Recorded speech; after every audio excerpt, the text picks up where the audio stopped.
legal reasoning is the highest weighted section in your CLAT examination. It almost contains 30 to 32 questions. और हर एक question जो आपका उस particular passage में या पर्टिकुलर लीगल रीजनिंग के सेक्शन में आता है वो पूरा एक पैसेज बेस्ड क्वेश्चन होता है एंड आपको उसको with in time frame, because legal reasoning या तो सबसे मुश्किल सेक्शन बन सकता है या किसी स्टूडेंट के लिए सबसे ईजी सेक्शन बन सकता है, and that is where most of the students ask कि इस पर्टिकुलर सेक्शन को स्ट्रॉन्ग करने के लिए हम कैसे पैसेजेस को बहुत क्विकली सॉल्व कर पाएँ ताकि हम बाकी सेक्शंस के लिए अपना टाइम बचा सकें. So hello CLAT aspirants, welcome back to iConta's CLAT YouTube channel, and today's video is all about how to read and interpret legal passages quickly. आपको वो शॉर्ट ट्रिक्स बताने वाली हूँ जहाँ पर आप लीगल रीजनिंग के पैसेज को बहुत जल्दी सॉल्व कर पाओगे and like with in 5 minutes you'll be able to solve the passage. And this is the strategy that most of the toppers follow. This is the strategy that I have followed to interpret the legal passages, and that is where you will see कि अगर आप इस strategy को follow कर लेते हो तो आपका ये section तो इतना strong हो जाएगा कि आपको कुछ और करने की ज़रूरत नहीं है for at least this section, right? So beginning with step 1, read the principle first, right. सबसे पहला स्टेप है कि अगर आपको क्वेश्चन में प्रिंसिपल एक्सप्लिसिटली दिया हुआ है तो आप सबसे पहले प्रिंसिपल को पढ़ो और उससे रिलेटेड आपने जो भी बैकग्राउंड में प्रिपरेशन के टाइम पे पढ़ा था उसको फटाफट अपने माइंड में ले आओ.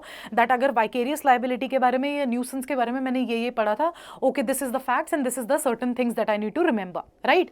बट अगर what if in case principal आपको एक्सप्लिसिटली नहीं दिया है पैसेज शुरू होने से पहले, तो आप क्या करोगे? तो आपको पैसेज की शुरू की 2-3 लाइंस देखनी है और आपको वहीं पर प्रिंसिपल पता चल जाएगा कि ये पैसेज किससे रिलेटेड है. You will get to know within the 2-3 lines of the initiation of the passage, right.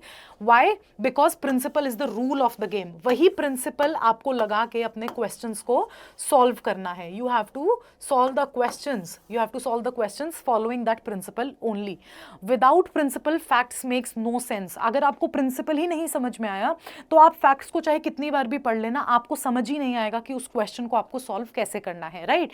And that is why the principle is the prime factor, because otherwise the facts makes no sense. And what would be your strategy? Highlight the keywords, ठीक है. जैसे अगर हम contracts में देखें और consent से related कोई भी पैसेज है, ठीक है, तो आपको कंसेंट से related free consent, consensus ad idem, undue influence जैसे अगर फ्रेजेस दिखते हैं तो आप उनको करोगे हाईलाइट, आप उनको करोगे mark, right? You will highlight those important words, right? Like intention, consent, harm, contract. All these highlighted words will help you to skim through the questions very easily, and these will help you कि आपको question को किस तरीके से solve करना है, right? Rewrite in simple words if needed. In words को अगर आपको समझ में नहीं आ रहा है लेकिन आपको समझ में आ गया कि प्रिंसिपल आपसे क्या कहना चाह रहा है लेकिन डिफिकल्ट लैंग्वेज यूज हुई है उस पर्टिकुलर पैसेज में, तो फटाफट नोट डाउन कर लो उसको अपनी सिंपलर टर्म्स में, that this is the principle that they are talking about, right. Example, principal is saying an agreement without free consent is void. Simplified version can be if consent is forced, no valid contract. Right?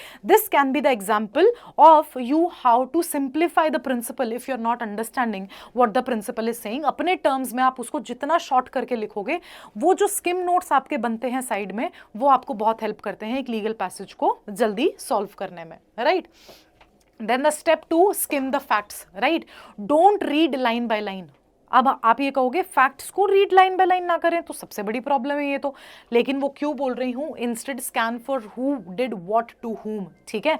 आपको सिर्फ एक question का answer यहाँ पे ढूंढना है, किसने किसके साथ क्या किया, किसने किसके साथ क्या किया. अगर आपको इस क्वेश्चन का आंसर मिल गया तो वही आपके पूरे फैक्ट्स हैं और वहीं पर आपके 2-3 मिनट सेव हो जाएंगे. If you find out the answer to who did what to whom, right, किसने किसके साथ क्या किया, अगर आप एक वो लाइन को आइडेंटिफाई कर लेते हो in the legal passage, then आपके सारे क्वेश्चंस उसी से फॉलो अप होंगे, right. Focus on actions plus intentions. Action तो आपको इस आंसर से पता चल जाएंगे और इंटेंशन क्या था, क्या एक्सीडेंटली हुआ था, क्या इंटेंशनली किया था, क्या वो सारे वर्ड्स आप रिकॉग्नाइज कर पा रहे हो जिससे आपको पर्सन के इंटेंशन का पता चले, राइट. तो आपको इंटेंशन वाले वर्ड्स को मार्कअप करना है, right. For example, Ramesh signed a contract after Suresh threatened him with harm. अब आप इसमें खुद देखो, signed a contract after Suresh threatened ठीक है, आपको वर्ड क्लियरली दिख रहा है कि थ्रेटन से ये कॉन्ट्रैक्ट का कंसेंट लिया गया है, राइट। कंसेंट वाज फोर्स्ड, की टू सॉल्विंग, ये आपका बनता है कि जो कंसेंट था वो फ्रीली नहीं दिया गया था, and that is how you can skim through the facts, right. Now moving ahead, identify the trigger words. Every passage has connectors that decide answers. Every passage has connectors, her passage में आपको कुछ connectors मिलने वाले हैं जो आपको answers ढूंढने में बहुत ज़्यादा हेल्प करेंगे. कॉमन ट्रिगर्ड वर्ड्स जैसे intentionally, knowingly, unless, not with standing, provided that, ये सारे वर्ड्स आपको 100% एक्यूरेट आंसर्स देंगे. बिकॉज अगर ये वर्ड्स आपने स्किप कर दिए तो आपका आंसर 100% गलत होने वाला है.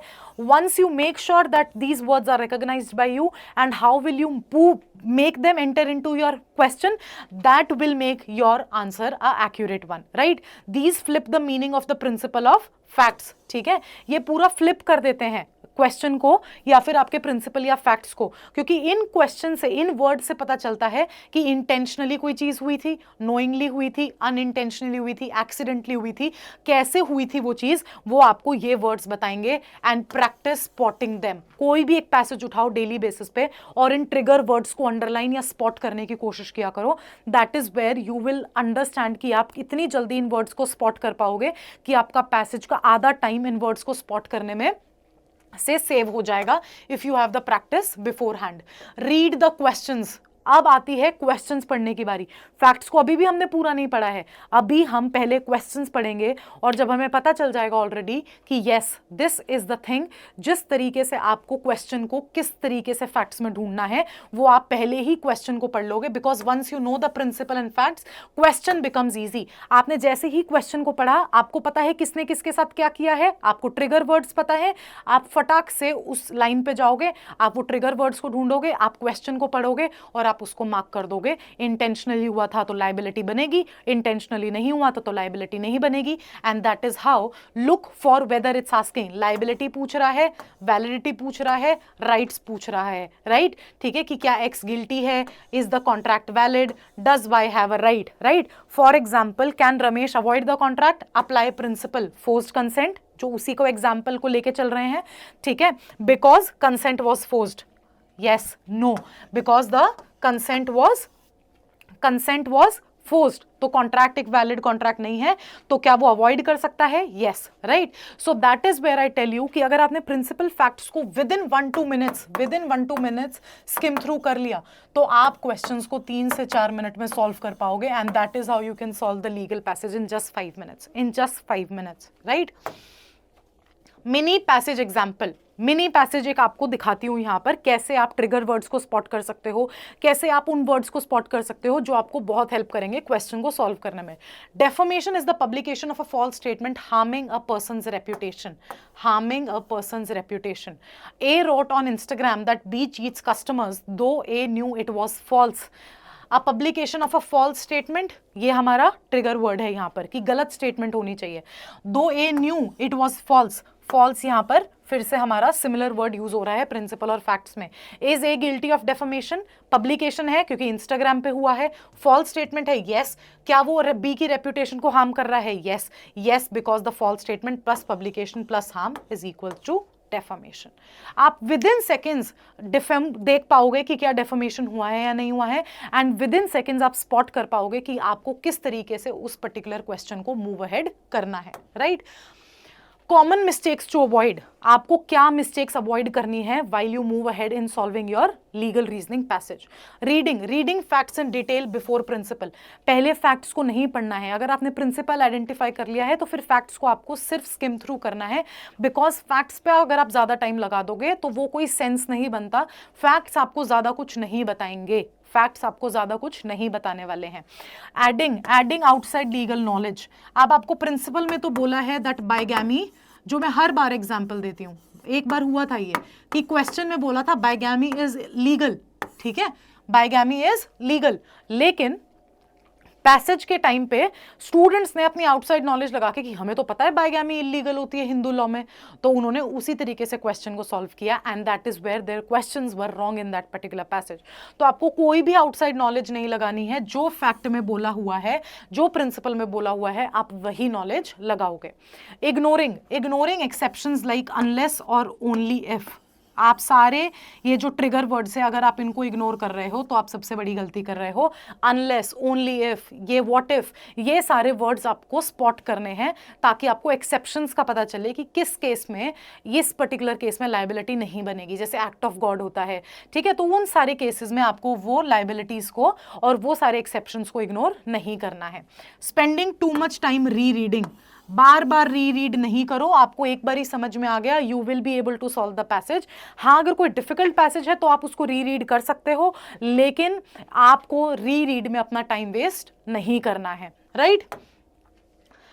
Now, the conclusion and the tips for the legal reasoning section, 3-step formula, again, principal facts question, practice under strict time, 4 to 5 minutes per passage, use highlighter mental notes for keywords, जैसे कि मैंने आपको बताया short notes बनाओ question के side में ही, short notes बनाओ question के साइड में ही, these short notes will help you skim through the passage very easily.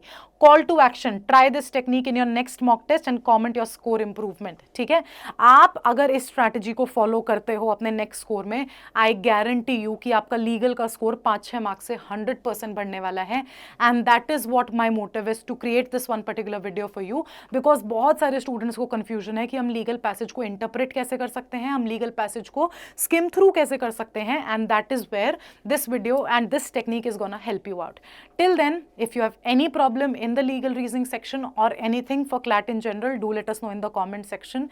WhatsApp community को join करना मत भूलना, वहाँ पर बहुत सारे legal passages, और अब तो हमने daily legal passage एक YouTube live भी करवाना शुरू किया है, जिसकी सारी details आपको हमारे WhatsApp community groups पर मिलती हैं. The link is in the description.